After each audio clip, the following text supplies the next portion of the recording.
Hello बच्चों, चलिए प्रश्न पढ़ते हैं। निम्नलिखित अवकल समीकरणों की कोटि और घात ज्ञात कीजिए। समीकरण है डी की घात 2 y बटे डी एक्स की घात 2 पूरे की घात 2 प्लस कोस डी वाई बटे डी एक्स बराबर है 0। तो अब हम लिखते हैं मुख्य अवधारणा। तो देखो भाई, हमारी मुख्य अवधारणा क्या होगी। यहाँ से सबसे पहले हम बात करेंगे कोटि के लिए। तो कोटि क्या होती है? हमारी जो अवकल समीकरण है उसका हम देखते हैं कि उसमें अधिकतम है जो हमारा अवकलन है वो कितनी बार हुआ है।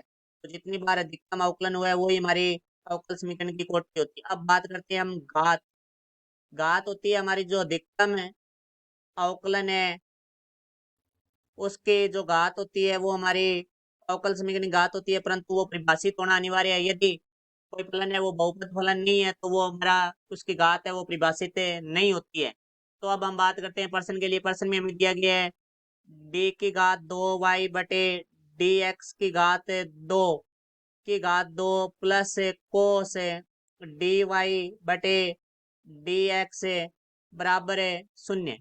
तो देखो भाई, यहाँ जो अधिकतम अवकलन है वो हमारा 2 बार हुआ है, क्योंकि यहाँ देखो डी की घात 2 है।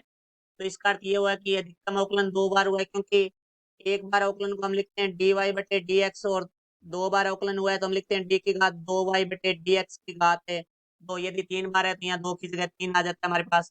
तो यहाँ इसकी जो हमारी कोटि है वो रहेगी 2, क्योंकि इसका जो अधिकतम अवकलन है वो 2 बार हुआ है। अब हम बात करते हैं इसकी घात की। तो देखो भाई, इसकी घात है वो हमारी परिभाषित नहीं है, क्योंकि यहाँ जो हमारा कोस का जो फलन है कोस डी वाई बटे डी एक्स ये एक बहुपद फलन है के रूप में नहीं है। यहाँ डी वाई बटे डी एक्स वो हमारा एक बहुपद फलन है नहीं होता है, तो इसलिए इसकी घात परिभाषित नहीं है। तो ये हमारा उत्तर हुआ। आशा करता हूँ समझ आया होगा। धन्यवाद।